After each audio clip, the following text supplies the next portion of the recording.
If you were to copy just a few things from successful people, the things that have the most impact on your life, what would those things be? Well, this is exactly what we're talking about in this video. The most impactful things you can copy from highly successful individuals. Welcome to Productive Millionaires. Number 1, get a strong heart. Still, being successful is not a skill, and being an entrepreneur is not a job. This video is not about having connections or daddy's credit card. So we're starting off with something you can really put your hands on. You need to be really good at something that's easily monetizable. Managing a social media page is not a strong, hard skill. That's a summer job for a tech talker. We're talking about heavy hitters programming, designing ads, building houses, and making bread. So something that can be measured and analyzed. This is not how it works. So the first thing you need to copy from successful people is proficiency, because if you become really proficient at something, then it's easy to translate that into a business or a high-paying job or into a strong independent career.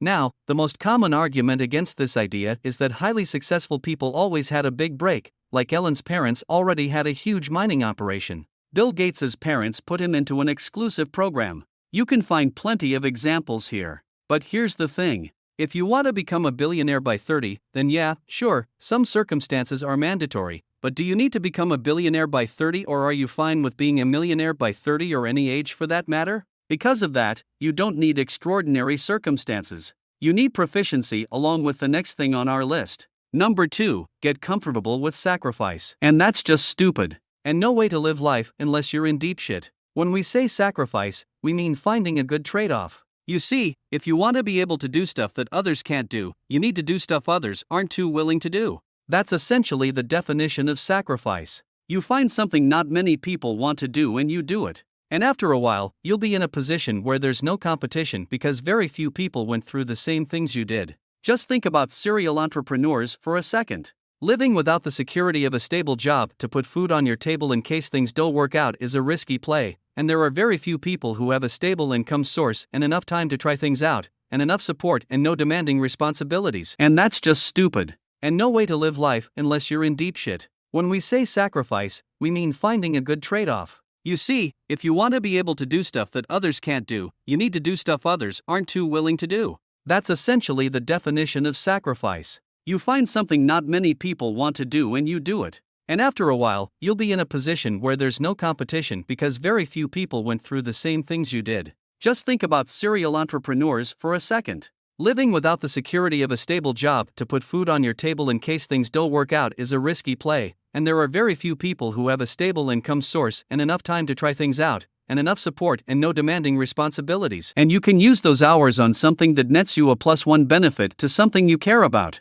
Maybe those hours are in the gym or doing a bit of creative work or going on a walk with your dog. Whatever makes you feel good, you already have those hours. So the trade-off is easy and it's a good trade-off. Or let's say you're paid more than enough at your job and you've got excess capital. That's something to trade off that many others don't have. You can start investing a bit and see how investing feels. Watch the markets and get familiar with investing tools and financial lingo. Again, that's a good trade-off. But let's imagine you're an incredibly social person and you recharge your batteries by hanging around other people. Then trading off your weekends and evenings with your friends is a bad trade-off if it makes you miserable because you'll be hard-pressed to find something more beneficial that makes feeling miserable worth it. It's important to look around in your life and find things you're comfortable trading off just to get used to it. And after that, you move on to things that are a little bit more demanding, but which also have a way bigger return. For example, living way below your means for an entire year to save up enough money to make a down payment for a house is a huge trade-off, and it may very well kickstart a career in real estate.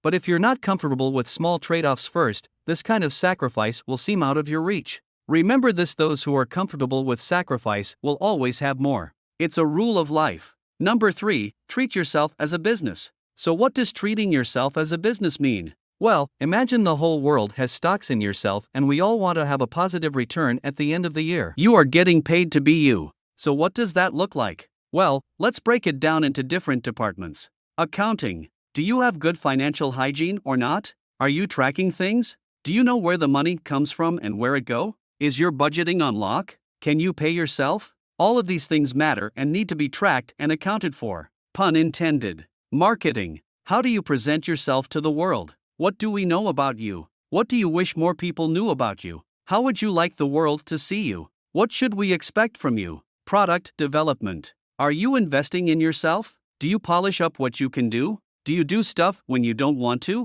because you know it's good for you? We can go on, but you get the point here. Why is this so important? Well, if you want to run your life as smoothly as possible, it helps a lot to think about it as a business and act as the CEO. When successful people pick up habits and make routines, they're essentially investing in the company's time and resources. The better you are at this, the more you'll get out of life. Number 4 shows up consistently. Everything you do at a constant time based becomes the new you. If you go for a run every single day, you become a runner. If you invest a little bit of money every week, you become an investor. If you wake up early every morning, you become a morning person. So you need to be extremely mindful of what you do every single day because that will define the person you become. This is great news because if you look at this from the other perspective, if you want to become a certain person, all you have to do is be consistent with the things that person would do. Now, more often than not, the thing you need to do is boring or uncomfortable. That's why we added being comfortable with sacrifice early in the list and why it also is the longest chapter. Let's take, for example, learning a new skill. You decided you need to upgrade your palette of things that you're good at. So let's say knowing how to code is the thing you want to add. Now, before doing amazing and cool things with code, you need to learn how to do it. And that process most of the time is really boring and unfulfilling, and the only way to move past it is to keep doing it at a consistent rate. The same concept applies to absolutely everything. A while ago we shared some behind-the-scenes info from our analytics. For the first 3 years, we barely had any views, not to mention monetization to be able to afford to build the things we wanted to build. So for that period of time, things were pretty boring and unfulfilling and the only way forward was to keep doing it. Do not underestimate the power of showing up. And that's number 5. Mind your own business. Don't disregard those who are not on the same journey as you, and don't get discouraged by those who don't understand what you're doing. Everyone is playing their own game in their own little world. This is important because it's easy to get sidetracked. Okay, maybe you're having some doubts. Maybe peer pressure is a little too much to handle sometimes. Maybe others make you feel weird for playing a certain game. The point is, there are a million ways to get sidetracked and out of focus. Acknowledge them, but let them be. Distractions are temporary, but your own business is forever. So mind your own business. We'll see you back here tomorrow. Lecture. Take care.